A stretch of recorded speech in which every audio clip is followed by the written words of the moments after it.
திருவண்ணாமலை மாவட்டம் ஆரணி டவுன் காவல் நிலையம் முன்பு கஞ்சா போதையில் இளைஞர் ஒருவர் ரகளையில் ஈடுபட்டார். தகவலறிந்து வந்த போலீசார் இளைஞரை மடக்கி பிடித்து காவல் நிலையம் அழைத்து செல்ல முயன்றனர். காவலர்கள் குறித்து கடும் குற்றச்சாட்டுகளை முன்வைத்த அவர், நடிகர் விஜய் ஆட்சிக்கு வர வேண்டும் எனவும் இளைஞர் கூறினார். ஐயா, இங்க பாரு, இந்த போலீஸ்காரங்க பண்றது சரி கிடையாது ஐயா. அரசாங்கம் சரி கிடையாது. விஜய் ஆட்சி வந்தாதான் நல்லா இருக்கும்.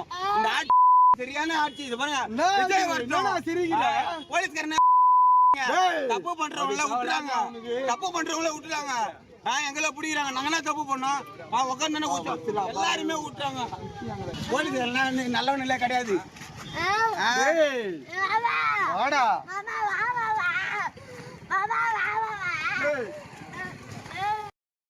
தந்தையை விடுவிக்க வேண்டுமென அந்த இளைஞரின் மகன் காவலர்கள் காலில் விழுந்து அழுதான்.